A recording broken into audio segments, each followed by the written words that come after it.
So here it is at last, my interview with Gee Sinha from ReSpace Projects. He talks about how we saved landlords £1 million through respacing. He talks about how he makes the spaces vital and responsive to the community. He talks about how he helps launch startups. He talks about how he does this all through the circular economy and all the things that work to bring those spaces together and make them exciting and make them vital again for the community and bring attention so that they can get rented out. In this time, we're certainly going to need that. So have a look. If you're a creative, if you're a landlord, if you're a council and you want space or you don't know what to do with empty space, this is the video that's going to educate you. See you on the other side.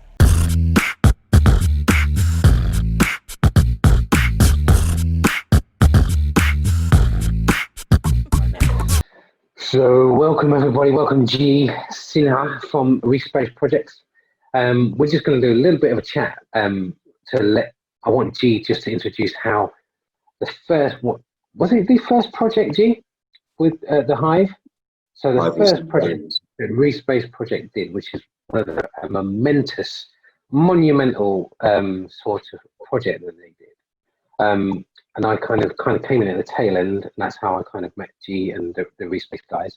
But I was just completely inspired by when I first met them. And what they were doing is something that I'd wanted to do for ages. So I was just going to let Gee tell us the story about the first 3 months of ReSpace, or just before they took the lease on, and what they did with the project. So you'll see from the talk that it's what ReSpace Projects does is takes on empty, tired commercial properties, buildings, and kind of respaces them for community use. It's about reusing wasted resources, people's time, space, all those things. But Gee articulates it much better than I did. So I'm just going to let you go, take it away, Gee, and I'm going to disappear off the screen. So I'll be there in the corner, just if you want to talk to me, but I want people just to focus on what you've got to say.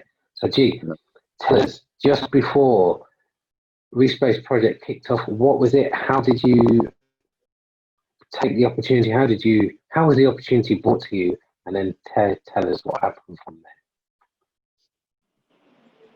there. All right. Hello. How you doing? You all right?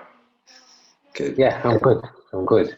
I know you're probably saying that to all the people out there, but I'm sure they're going to be even better after they've heard what you've got to say.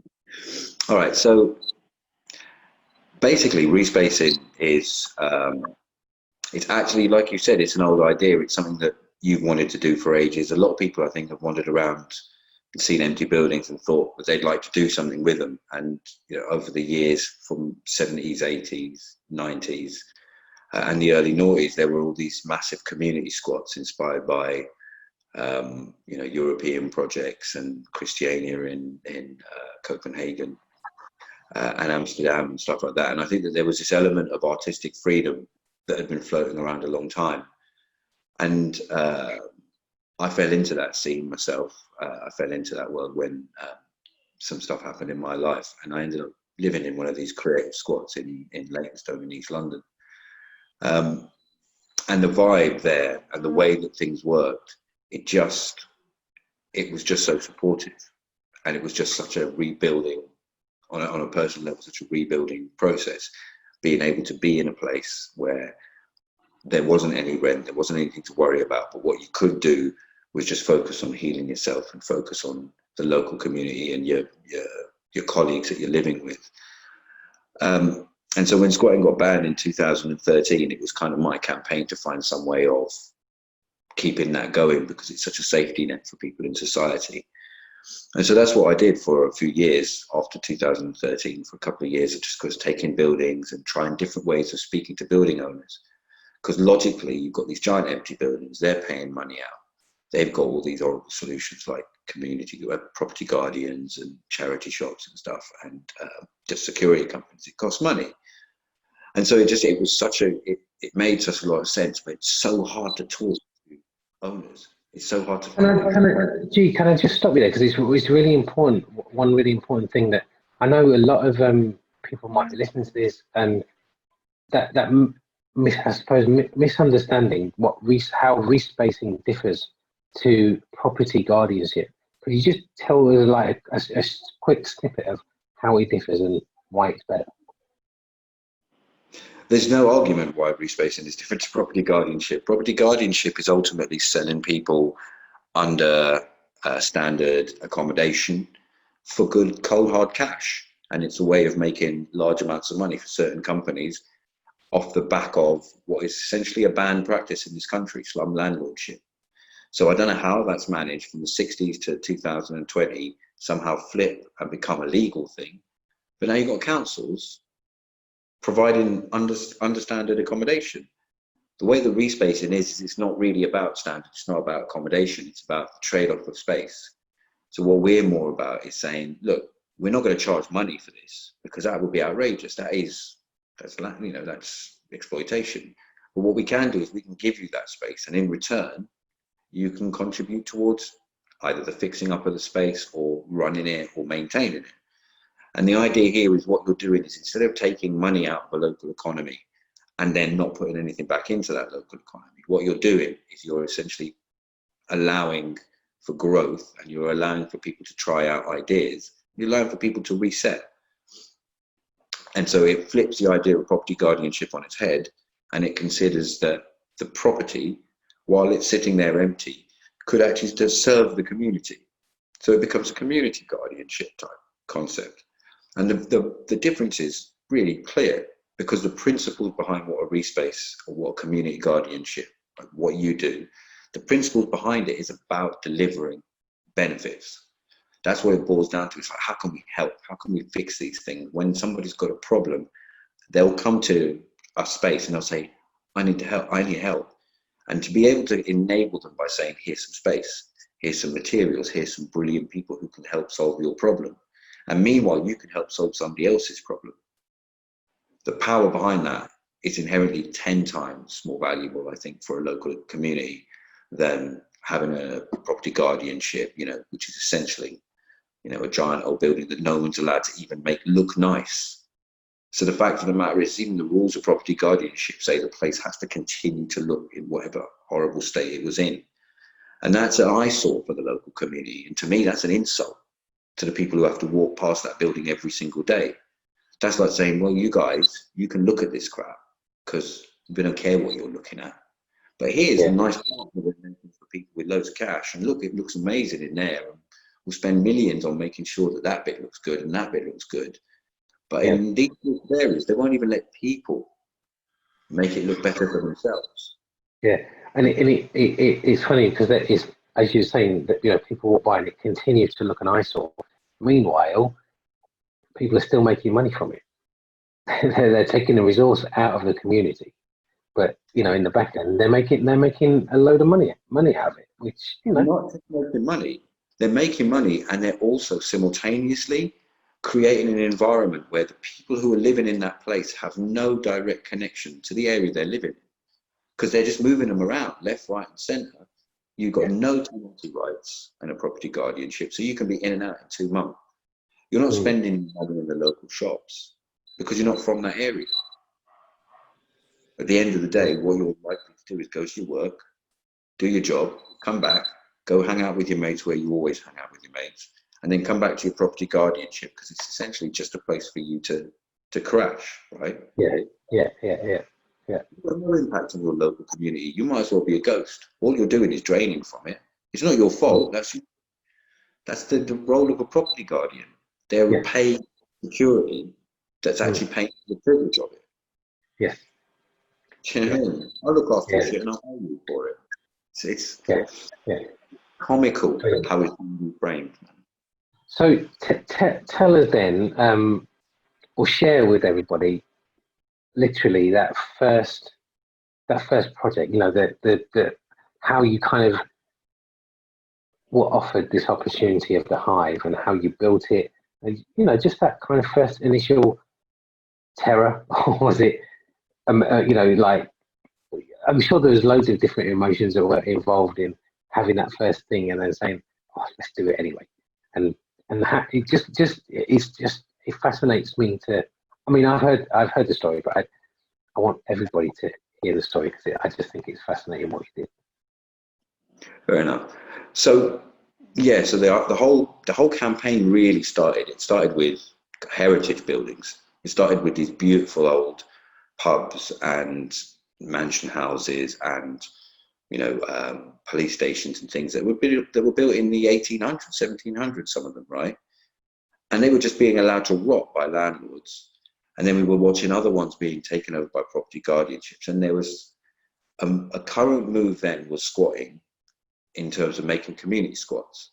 And so I started a little squat crew. And what we did was we took over these lovely buildings, and overnight or within a week, we would try and completely make it look different, whether on the inside and the outside, paint it up, like superficial stuff, because you've only got a limited amount of time in these buildings. And the idea was, could we bring enough attention to this building to like almost give it another boost, get the landlord to come out and kind of go, oh, wow, that's actually, my building could do that. That's really cool. And then see if we couldn't get that building back into use instead of, disrepair and causing untold amounts of damage to the local community. So that was the campaign. And I think we must have done it quite well, because we got a reputation for doing it after a while. And so in 2015, in fact, it was the end of 2014, I got a phone call from the Hackney's Charity and Voluntary Services, which is like, they manage all the voluntary organisations in Hackney. It's like 2,000 of them. And they said, look, we're doing this event about poverty. We know you've been throwing loads of events all over Hackney. Can you help us do it? Which is a bit of a revolutionary move for them to reach out to this kind of we had that ethical, we had the face, the branded, nice, cool, brand suspenses and all the cool flyers for our parties. So they asked if they could do it, if we would help them out. So we helped them out, and obviously we didn't charge them any money, because they're doing it for a good cause, and that's what it was about. And it was through that they said, well, look, since you've done such an amazing job, would you consider doing it in a building if we could get you one, or if we knew of one? And so that's where that started. So the next thing was to speak to the landlord and pitch him the idea and say, look, this is what we do. This is what we've got in mind, an idea called community guardianship, which is where you can have people staying in the building, and in return for staying in the building, they will contribute a certain amount of time towards facilitating this, what we're going to just call a multifunction community space, right? It was Hive, human interest, versatile environment is what Hive stood for. So that was the kind of basic pitch, and he went for it. Michael's a good guy, and he kind of recognized, I think, that we had some really good ideas. And let's face it, landlords, developers, they're smart guys, and he wanted to get in with the council and look like he was, a good guy, so they might give him some other properties, or, sell him some other stuff. So that became a reality, and we signed a contract in April of 2015 for the project to start. And then, as you say, it was terrifying. So initially, I'd had this idea that I was going to save up loads of money. We were saving up money from all the events and trying to, stockpile it so that we have enough money when we started with this building to be able to buy in the stuff that we need, get it functioning, and not have to worry about it to begin with. But as fate would have it, like about 2 weeks before the Hive actually opened, just when we were roughly around the time of signing the contract, I got robbed.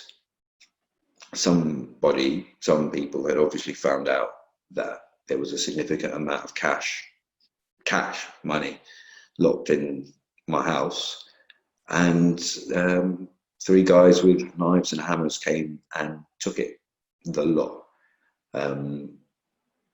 So that was a bit of a blow, and that meant that 2 weeks before the Hive, I had like 100 quid in my pocket.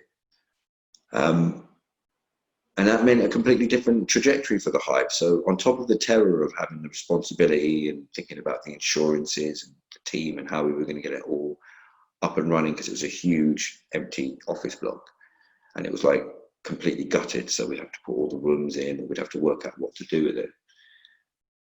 It was almost like, exactly as you say, it was almost like, oh, fuck it, we're here now.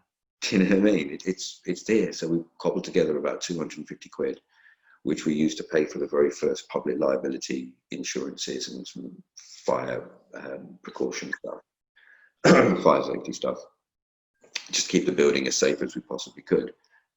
And then everything else we built out of what we found in the streets. I mean, that's what we'd done with the parties anyway. We always found pallets and found materials and been given wood and took stuff out of skips and built all of our party stuff anyway. But this just took it up to the next level. So we did that. And from the moment we started to the moment we were actually physically able to open was about 2 weeks. We just amazing. yeah, because I know for people that have not seen the Hive, it was 3-story office building, right? Yeah, it was huge, and that was a feat in itself to get 3 stories of office space ready for people to kind of be part of, for people to come to events, yeah, that's amazing.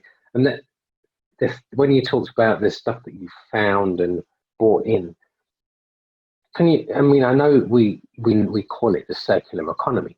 Can you just talk a little bit again about how that was instrumental in enabling you to advance as quick as you did?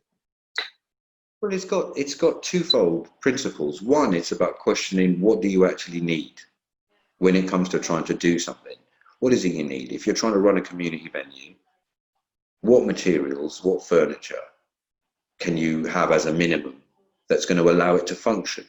And number two, if you look at the amount of actual waste there is in society, putting aside buildings, putting aside 60% of the food that we produce, you're talking about around 50,000 tons of commercial building waste, right?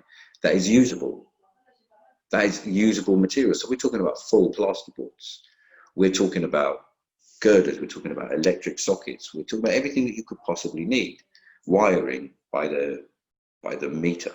Do you know what I mean? So as you try and build anything organically, you don't necessarily start where you're going to finish, right? You don't get born your full-grown adult self. The Hive started with crappy chairs, like literally the first 5-10 chairs we could find that weren't covered in moths and spiders and stuff. But over a period of time, as a chair was upcycled or fell apart, depending on which way it went, other chairs would become available.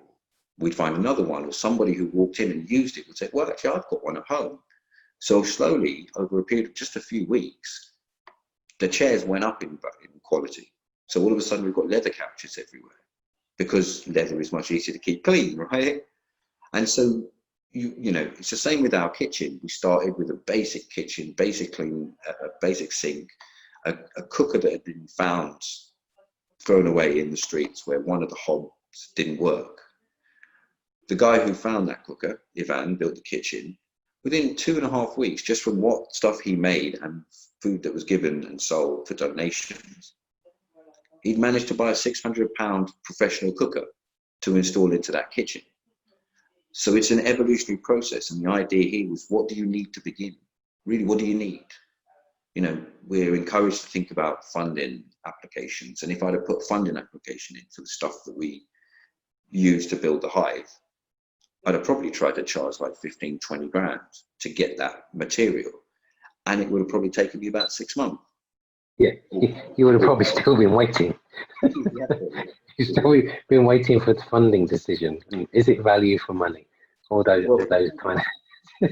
Well, of course it is. We know it's value for money, but it's but that initiative is something that that really strikes me every time. It's just like, well, actually, just do it, and find it, not recklessly, but actually, if you've got an idea, if you've got a concept, and people say, oh, build it and they will come. It's not always the case, but actually, if you build something cool and interesting and engaging, they will come. It's not just about building it; it's having that right kind of mindset and that right team to make it happen. And even if you haven't got the team and you don't think that you can do it, and for example, somebody finds a building, actually, you can approach you guys. It's like, well, I found this building.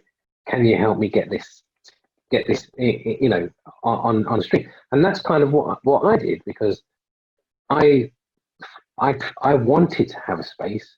I knew there was plenty of spaces available where I was moving to in Southend, as there is up and down lots of high streets now before the pandemic, and there's going to be even more empty properties after the pandemic. And I came to you guys and like, you know, I've got this idea, and you kind of said, okay, just do it. What do you want to do? Go for it. Obviously, you helped me, and some of the things that I wasn't too sure about, but it was that, I suppose it's that desire of just wanting a space. Because I know when I say to people, would you like your own space for little or low or little rent? You know, if I'm talking at a conference or something, there are lots of people put their hand up and they're really enthusiastic, and they say, come and talk to me at the end. Nobody comes because they think it's too good to be true, or there's some sort of catch, or there's too much responsibility, or there's, so it kind of, people have this idea and a desire that it's a good idea, that I'd want to do it, but actually it's hard work doing it, but the rewards are amazing, especially what you can do for other artists and other creatives, and how you can share that space, as you were saying. Well, to be fair to you, Kwesi, it is hard work, but I think the work that we're doing as this sort of first generation of doing this network building, this project building, I think it's the Wild West. I think we're taking on a lot of the bigger challenges, and the hope is, as we break down barriers and as we take steps forward in what we're doing, just like in Southend, the next person to try and open a project in Southend is going to find their way much easier than you did. Just, you know, you remember that little memory of when the council were trying to threaten you and bully you into giving them some stupid couple of days worth of rates. And do you remember? It was like, and they were just like, what are you trying here? Do you know what I mean? And so the fact that you stood firm in the face of that, just went, no, I'm not doing it. Sorry, you're wrong, and you're going to change. Means that the next time that someone tries to do something like that, tries to take on a project, they've got your precedent. That's all that really became. So after that first few months of ReSpace, and we realised what we'd done, and the volunteers came, you know, flocking in, and it was, you know, it was like a perfect moment and a perfect storm. We had a reputation for throwing great parties anyway, so we were lucky that attracted quite a lot of really talented people to the first wave, and it very much set its condition of being this. I know you've mentioned parties a couple of times, and I know there might be some landlords or some councils thinking, is that all they do, is party?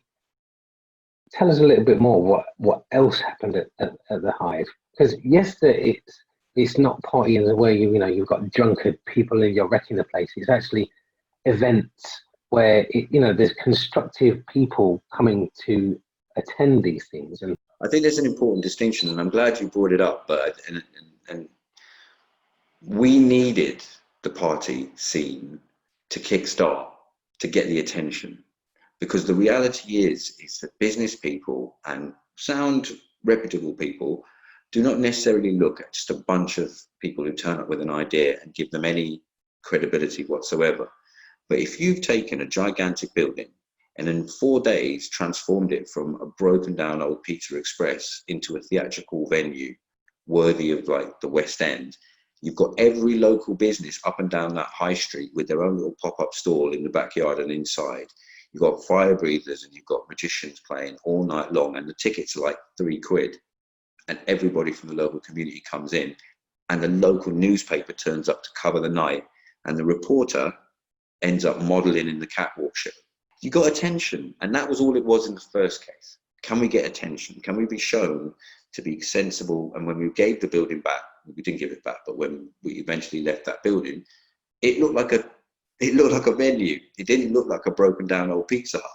So the owners walked in and thought to themselves, well, these aren't bad people, ultimately.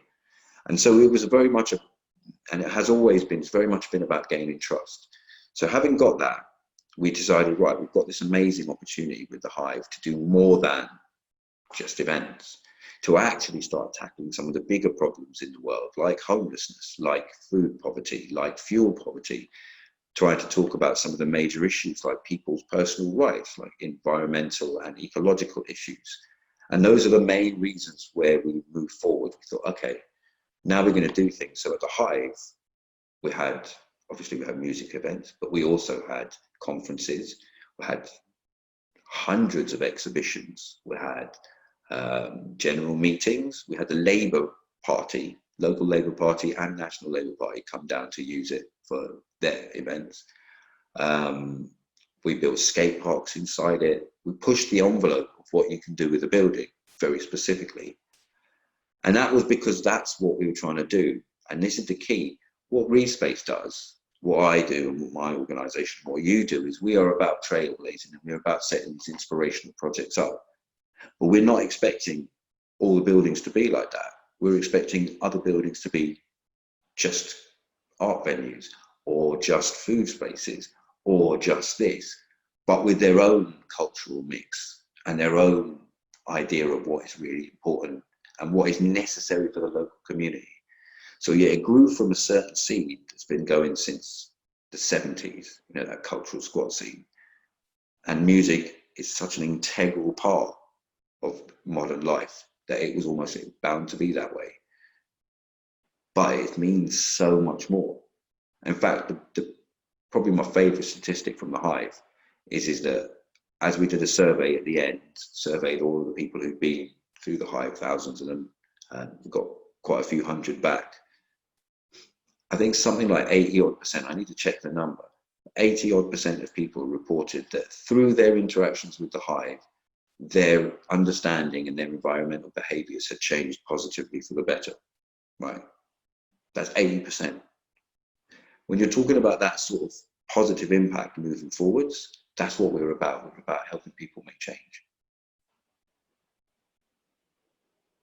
Can you say a little bit about the action report, about the sort of, I suppose, the money and the savings that you use through the circular economy, that you save the landlord, kind of like, do you remember any of the figures from the action report that you created? I mean, I've got them all approximately in my head because, you know, and the ironic thing here is that we could not calculate the benefits. I think we stopped counting once we went past 1 million. We just thought, oh, there's no point counting this anymore. Because when you break it right down, we gave across the 1,000 nights, the 1,000 days that the Hive was open, we gave about 10,000 nights of sleep to people who would otherwise have been homeless. On average, that would cost £30 to £60 per person per night. So that's one massive saving. On top of that, we gave away about 10 to 12,000 free meals, not including all the pay-as-you-feel supermarket stock, the 1/2 ton of food that we used to get delivered weekly. That's notwithstanding when you're renting out exhibition space in Dalston. For a small room, you could be talking £5,000 a week for an artist to be able to rent that space out. That's out of the reach of most people. Absolutely. Ours was £100 a week. So when you're talking about 57 exhibitions, I think we did, 57 to 60 exhibitions, 2 week long, across the entire run of the Hive. How much is that in terms of savings? At £5,000 per exhibition compared to £100 per exhibition. We're talking about well over £500,000 there of saved money from the community and able to be able to put on their art shows. When it came to the conferences, it was the same. Conferences that should cost 15, 20, 30 quid. We were letting people in for free. And then on top of that, you've got space hire to events and to fundraising organizations, where instead of having to pay money to hire the space, they were able to give us a small percentage to cover our costs, and the rest of the money could go directly to the places that they were trying to fund.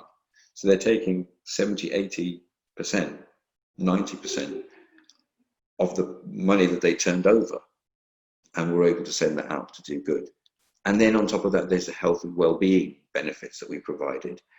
And then the icing on the cake is that we probably saved the landlord £500,000 in rates across that period of time, plus the security and maintenance costs, which I think we worked out to be about £200,000. So in total, we probably saved the landlord £700,000. So we're talking about the unique opportunity to give millions of pounds worth of benefit while simultaneously saving nearly £1 million. It's absolutely ludicrous what can be done just because our society has got this weird flip when it comes to wasted buildings. Doesn't quite understand or know how to make that function. Do you know what I mean? Because I know, a lot of landlords, the perception is that all they want is money, money, money, money. It's a business, yeah, and we get it. But the amazing thing with the landlord that you were working with, they got on with other projects. There's other projects that they were getting on with, and actually, it wasn't necessarily about the profit that they were making; is about what they were saving, as you've just said. So, but also the social good that they were allowing you to do, which, as you said, had a great, built a great relationship with him and the council. So it wasn't always about the traditional way of being able to help a landlord by saying, the landlord turn around and say, oh, what rent you're going to pay, and let me put a well-known brand in there that can pay the highest rates or rent, or lease it to that, a full insuring and repair release, where actually you did all that, the insuring, and you did all the repairs, you did the same things, but rather than like shelling out loads of money to the landlord to say, okay, I'm going to increase your profits, actually you save them a lot of money if it had laid empty, because you wouldn't have been able to rent it out unless it was to property guardians. But we know what that, the pitfalls of that is. And that's the key. I think the key here is that this isn't a solution for every single building. I'm not, and it wouldn't work if you say, all right, let's take Buckingham Palace and it's a functioning active building and we'll just do that to there. It just doesn't work, and you couldn't do it to a hotel because it doesn't make any sense.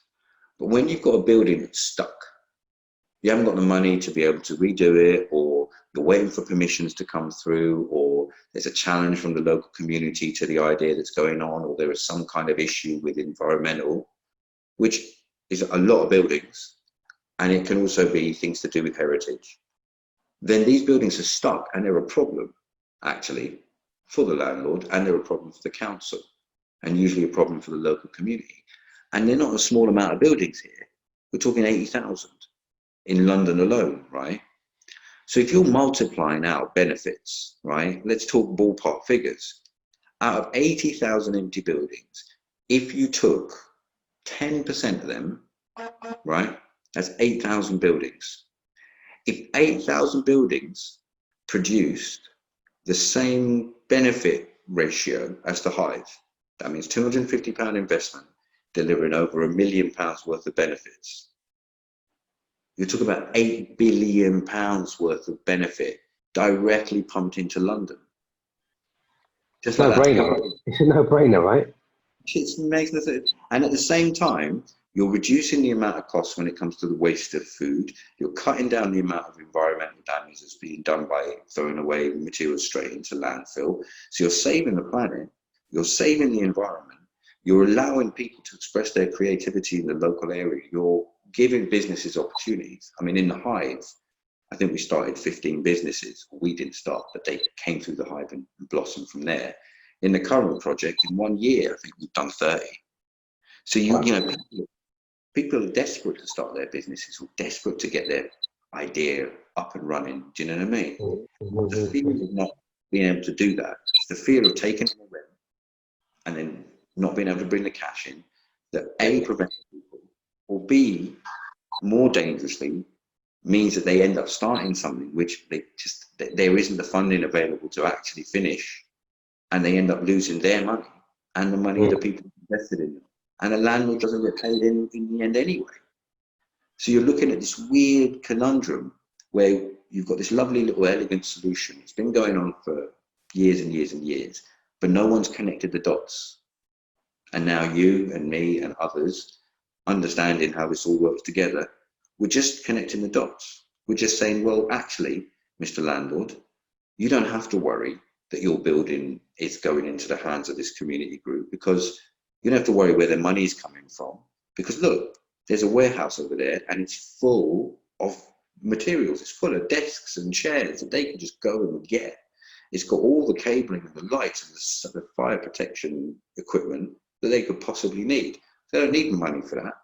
And look, they've got voluntary staff that are going to come in and cover X amount of hours per week. There's 5 groups and they're all putting in 1/5 of the hours. That covers the amount of time. So it takes all the risk away from the landlord. They don't have to think, oh, well, is this guy going to get the funding? Are these guys going to be able to afford it? It's a risk elimination system that actually allows people to just experiment. That's the Yeah, I think you know, every time you, even though you'd start, I know this conversation was meant to be the first 3 months of the Hive, but when you talk, when we get into conversation, it's always fascinating because I always find out another detail, and for me, it's just as interesting, and I'm sure for everybody else watching, it's just as interesting. Those nuggets of information that you can only experience or know from doing, or rather than thinking, oh yeah, I know how this works, but actually if you haven't done it, you don't know how it works. You know, there's that difference between knowing and doing, and you guys know it and you've done it, which then, you know, we'll come back to the other conversation of other interviews when you did the project in Peterborough, now your current project in Hackney, Dalston, and Zero London.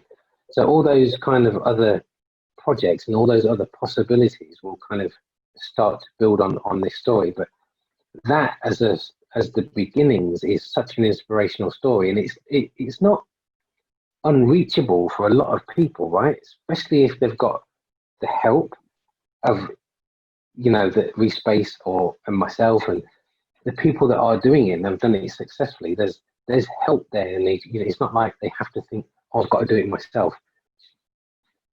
One of the things that I find is I say to people, you know, if you see a building, find out, because then just tell me where it is. I can help you find out who owns it, or you can go to the council, etc., etc. However, a lot of the time, the first hurdle people fall at is that finding the property, because they say they want one, and then they got the potential to get one, but then they don't do it. And so for me, I'm really encouraging the other way. We've talked about the benefits to the communities, the landlord. I'm really encouraging artists or creatives or startups to come the other way. It's like if you see a building and you, like, as you said at the beginning, and you would love to take that on or change it around it and do the things that we're saying, then let us know, because we want, as we've talked about, we want to make a network of these things, digitally connect them, and we don't want to have to run them. We want to put the power in people's hands, so we have ReSpace projects all over the country, all over the world. Mm. So say for me, I'm encouraging people from the other way, as you said. There's this kind of joining the dots. I'm trying to get more dots from the other side as well to enter the game. Yeah, I get what you're saying. I think that's the key. Is like you've got, as you pointed out, and it's true. A lot of people look at a building and they think, I'd like to do something in that, and they have all these fantastic ideas, and then it becomes almost like jumping through hoops to get that building. So our way, I think the way that we, like I said earlier at the beginning of the conversation, we've treated it like the Wild West. You know, it's been about breaking conventional rules and trying to do things different ways, trying to do things smarter. The reality is 99% of business, they say, is done on the golf course, right? That's an old saying. So if that is an old saying, there's probably a grain of truth in that. So the reality is if you go and speak directly to the person who owns a building and you tell them your idea, they like it. That's no paperwork necessary after that. That's all just box ticking. You don't have to be submitting applications and submitting funding forms and cross-checking to see if you're ticking the boxes. And that's a job that costs money. You're going to have to pay someone just to do that before you even get the building. But if you take the tip from the top, the corporates, and you go directly to that landlord or landlady or organisation and pitch, you know what I mean? I think it is interesting because we were lucky in the sense that when we got Folded Space, we actually did it through the agent, which was really surprising because the guy that we spoke to at the agency, and again, I think it was about the idea. And when you approach them with the idea that they know is going to benefit, it's a win-win-win. For you, for the community, for the landlord. So because I pitched that idea to the agent, he was like, okay, I'll put it to the landlord because he liked it. He liked the idea. And we were lucky in that sense that when he pitched it to the landlord, the landlord was like, yeah, I'll try that. Who's not going to want to say yes to saving them 10 grand a year? So it's a no-brainer, isn't it? That's a And no-brainer. I think, as you pointed out, what you did by going to the landlord is sort of stepping up. And that's where we want to be on a regular basis. We want to be talking to the agents of large numbers of buildings, the landlords of significant stock, the councils, the authorities, the government, and saying, look, you've got tons of spaces, you've got tons of buildings, and it's costing you an arm and a leg, left, right, and centre. There's ways that we can improve all of this stuff. Half of the things that you're trying to do with these buildings are services that could probably be taken over by local procurement. So councils are starting to get this into their head now anyway. They're looking at local procurement because they understand you can't be sending your money out of their borough and then complaining that no one in your borough has got any money. You've got to pay your local procurement.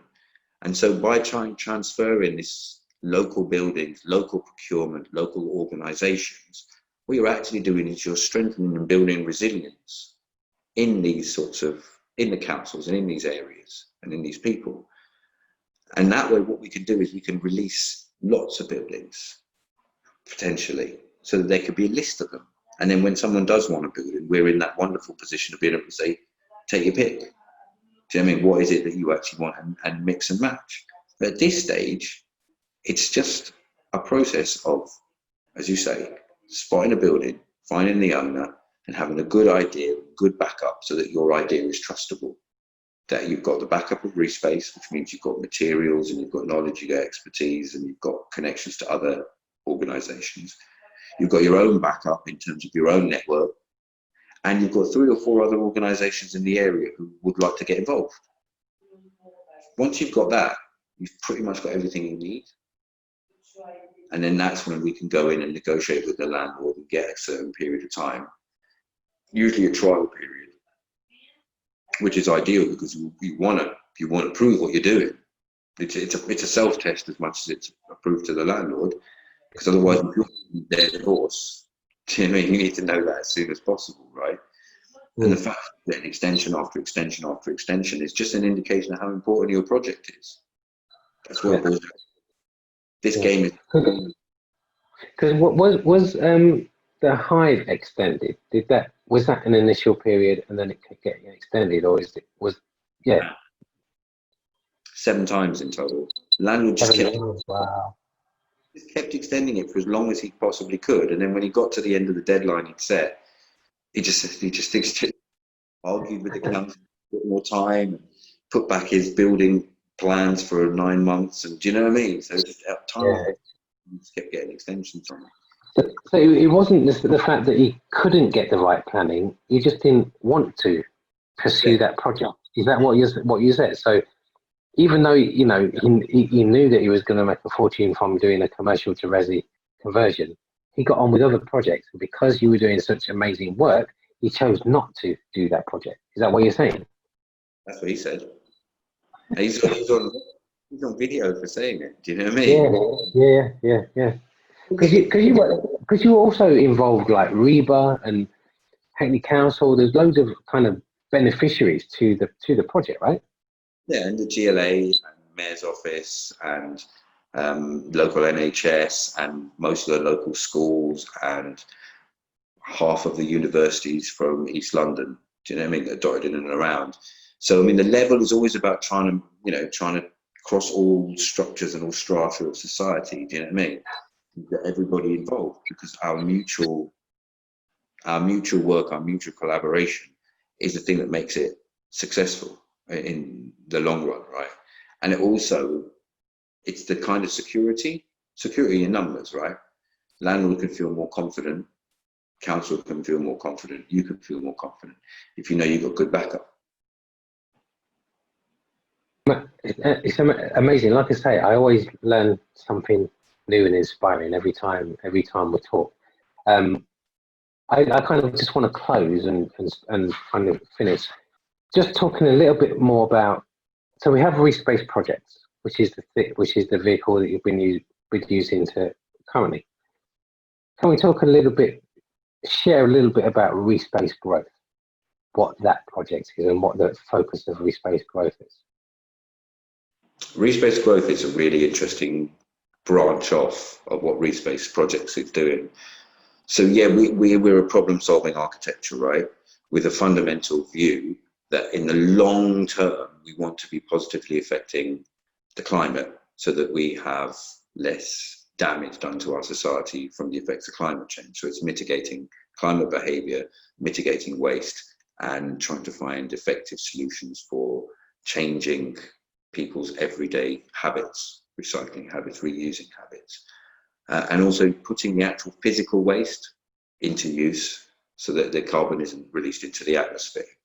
And if you follow that project logically, then yes, you want to use buildings in their meanwhile period of time so that that immediate emergency problem solving architecture is there. That's what ReSpace Projects is for. It's a charitable, not-for-profit organization for that purpose. But if you are serious about this shit, then what you really want to do is you want to start getting involved with those problem areas and those problem buildings and start discussing with the local community and local building firms and local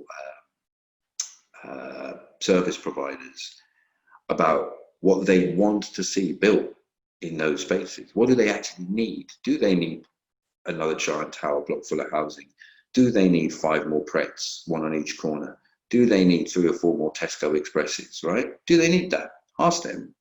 But rather than just go out there and send some dry survey that 5 people fill in, what we've discovered through the ReSpace architecture is that initial period of time is a brilliant opportunity to engage with the local community and find out exactly what their needs are, because they're creating the things that they need. So you're not even asking them, you're just literally giving them the space, watching what they build, then take that concept on further. So ReSpace Growth was started, and it's a company with its specific aim is to create larger scale developments, is to work with local producers, local providers, local services, builders, councils and owners and say, we can take on this whole package. Not only can we use your building in the interim period of time while it's a financial drain to you and generate benefit for the local community and save you money, we'll use that process to engage that community into the uses they want for your building. We will build it for you using local procurers and the most advanced technology to make it the most environmentally friendly and cost efficient and effective building you can.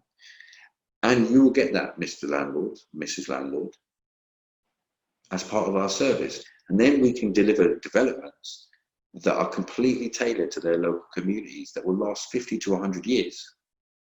We can actually make a serious dent in reshaping the surface of our planet to make it more fit for human habitation and animal, wildlife, and, and continued life. We've got to have a long-term plan, and ReSpace Growth is exactly about that long-term plan.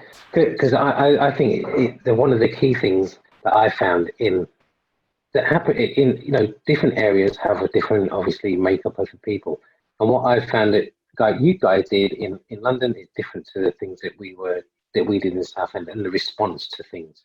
And I think that methodology, or being able to change that methodology, or having the flexibility to change that methodology of how to engage people, is not I don't believe it's something that, for example, a landlord can just say, oh, like you say, come in and tell us what you want, or fill in this form. It's a longer term process of really engaging with the community, rather than just thinking, oh, this is a planning application. If you want to, object to it. We're going to build it anyway.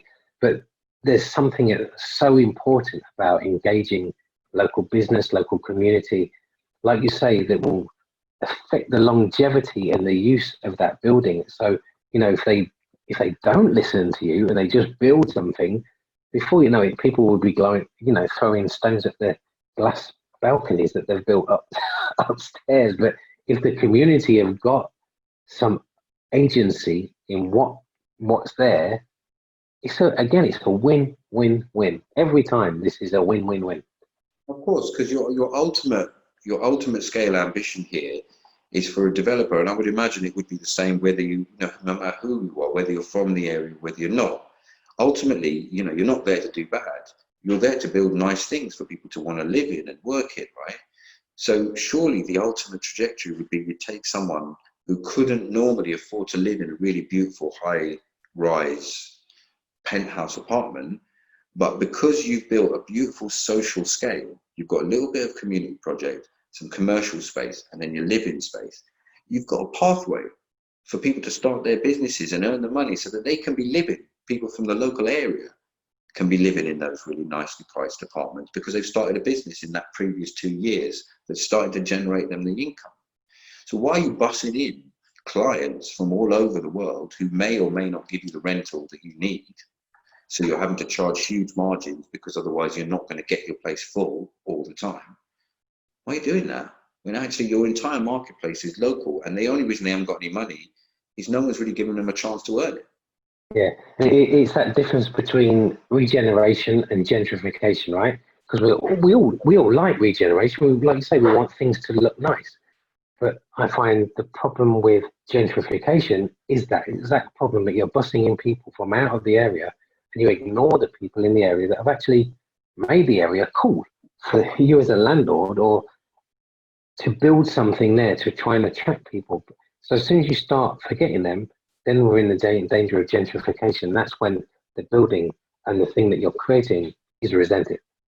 Well, this is the thing. I think that gentrification is actually the byproduct of the system. It's not a part of that system. It's just a byproduct of it. Because obviously, as I said earlier, like landlords would want the people in the local area. I mean, they don't really care who it is who moves in. And actually, if they're nearby, it's just easier. The reality is the system means that their building is empty, which means they bus in, or they don't bus in, they get in some property guardians, or they get in a security company, and everyone's kept away from that building, and the area around that building starts to go down in value. People don't want to shop there no more.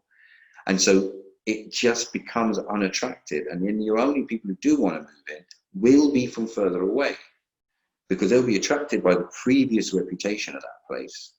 Whereas, as you say, all the people who actually made that reputation have been forced out because the building was being rebuilt, and so there wasn't anywhere for them to be.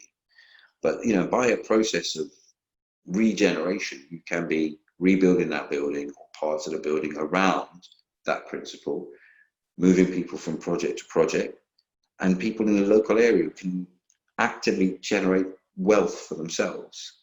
Do you know what I mean? So they can be employing people in the shops that you've made for them. Do you see what I'm saying? So that's our pitch, and the reality of ReSpace growth is it's better than development standard-wise. It's standard development because it has one unique factor: is that it's ground up, it's community-led. So really, what you're not doing is you're not slapping down some kind of prefab plan, but you're getting something that the people who are making it are going to buy into it because they're making it. You've virtually yourself sales from the day one. The Hive started out like that. Why? Because it used to be the Hive.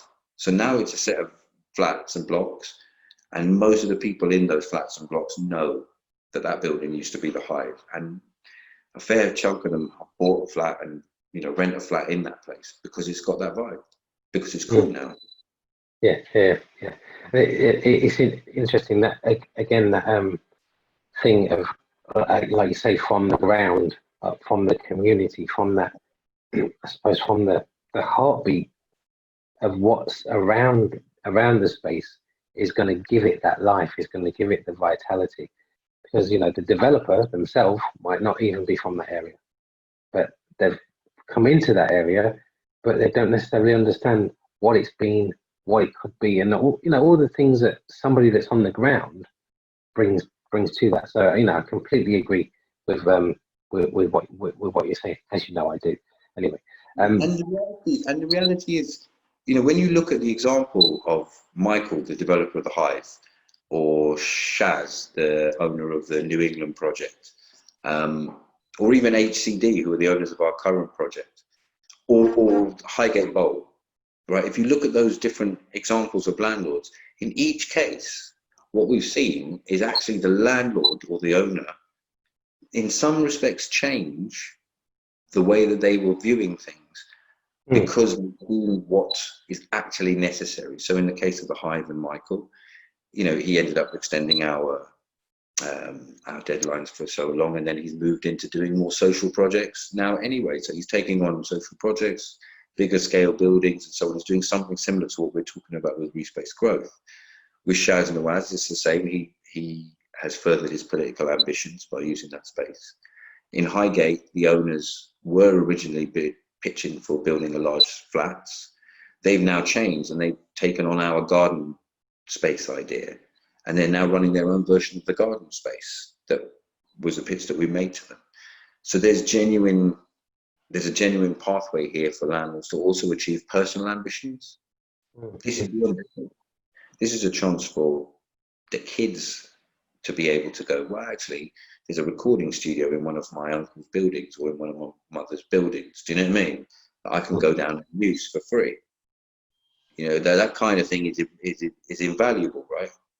That's what Michael said. He spoke to his son for the first time in like 5 years or something, when his son rang him up and he said, can I do an article about the Hive for my local student newspaper? Do you know what I mean? Yeah. Which is a personal journey for everybody. It's like, if you get something right and you do something right and it's done with the right intention, and it doesn't have to be all about hard love. It can be an intention of just trying to save money in a good way. Do you know what I mean? Minimize waste. It has its own holistic and virtual benefits. It always pays back. Brilliant. Yeah. Now, I can imagine, you know, again, there's landlords, there's creators watching this, have listened to this.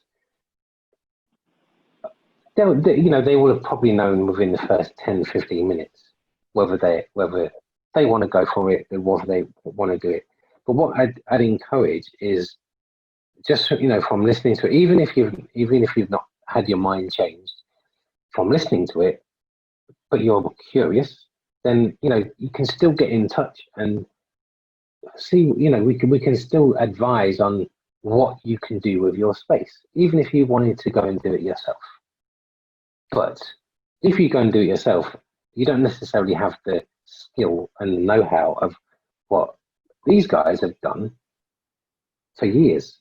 It's something new, and yes, we can hold people's hands and say this is how you could do it, but actually we're really interested in, I suppose, making contact with the creators, making contact with the community, making contact with the councils, landlords, local authorities, all those people that can make this work, because it's not just one person that makes it work, or one lead that makes it work. Yes, they can start the conversation, but it's a few kind of things that make it work. So for me, what I'm kind of saying at the end of the conversation is, if you're curious to find out more how we can help you, get in touch and just give us a call and find out, or email us, find out what we can do, what we can do, how we can help the community, and how we can help you as a developer or as a landlord. For me, that's my closing thing. Is there something that you want to add, G? Well, I would add to your closing thing, and the point that you've made is that there is always something that we can do to help. Is a key point here, because this is about a holistic architecture where the network is greater than the sum of its individual parts. So even if it's just something as simple as we might turn up on one of your building sites and dispose of a quarter of your waste and take it to be used in something else, and you'll save $5,000 on your waste bill. Do you know what I mean? Or it could be that we'll offer some advice on certain locations, or we'll connect you to social organizations who might want to rent your space afterwards. Or we can put you in touch, we can put you in touch with great architects. There are, the latest technology in terms of environmental materials, because we're partnered with the London Waste and Recycling Board, which is like the mayor's office to make London circular by 2025, we can call on those things, and we can start getting materials for people dead cheap. And that's going to save money off the bottom line and increase the amount of space you have, because you're talking about insulation that's 20, 30, 40% smaller, thinner and lighter. So there are so many multitude of ways where we all, if we're working together, can benefit each other. And it's just about connecting to us, and then the relationship starts from there.